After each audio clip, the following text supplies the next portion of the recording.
What's up mga idol? Coach Tim nagsalita na, mabigat ang inamin niya. Pero bago mo sana ipagpatuloy ang panonood mo, ay huwag mong kalimutan na mag-subscribe bilang suporta sa aking YouTube channel. Maraming salamat idol. Update lang muna sandali tungkol kay Scottie Thompson, dahil pagkatapos ng pagkatalo ng Hinebra sa Terra Firma, naglabas ng pahayag si Coach Tim at sinasabing nabigyan na daw ng clearance si Scottie para maglaro. Hindi lang muna siya ginamit sa naging laban nila kontra sa Terra Firma para bigyan pa siya ng mas mahabang pahinga, pero maganda na daw talaga ang pinapakita ni Scottie ngayon at kasama na siya sa practice ng Hinebra. Samantala, laman ng panglalait ngayon sa social media ang Barangay Hinebra, at mas dumami pa ngayon ang mga bashers nila dahil sa talo na nakuha nila kontra sa Terra Firma. Nakakahiya kasi ang naging performance nila sa laban na ito. Kung hindi ako nagkakamali, ito ang unang talo ng Hinebra sa Terra Firma sa loob ng 4 na taon, noong PBA bubble pa kasi huling nanalo ang Terra Firma sa kanila, at ang game pa na ito ay nag-career high point si Wami Chongson.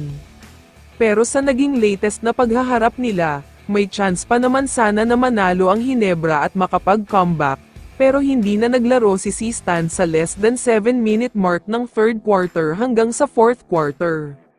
Nakatunga nga lang sa bench si Stan Hardinger at tila walang pakialam sa nangyayari, yung tipong okay lang sa kanya na hindi siya ipinapasok at wala siyang reklamo, kaya may pagdududa sa part ng mga Hinebra fans.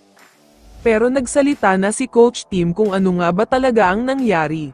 Ayon sa kanya ay nagkaroon ng hindi pagkakaintindihan sa pagitan ni Tenorio at si Stan, naging dahilan nga daw ito para hindi sumunod si Stan sa mga play. Kaya naman minabuti na lang daw ni Coach Tim na ilabas siya at huwag nang ipasok para mag-learn ng lesson. Afford pa naman daw nila ang matalo dahil halos nasa kalahati pa lang tayo ng conference na ito, kaya isang importanteng lesson ang nakuha nila dito. Kaya nga kahit ganito ang nangyari, malaking bagay pa rin naman daw ito para sa kanila dahil siguradong magagamit nila ang lesson na ito ngayong conference, mas magiging matibay daw ang samahan nila dahil dito. Asahan daw natin na gagawin nila ang lahat para makapag-bounce back sa susunod na laban nila.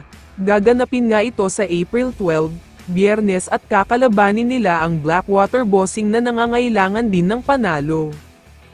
Kaya naman kung ikaw ang tatanungin idol, ano ang masasabi mo sa balitang ito?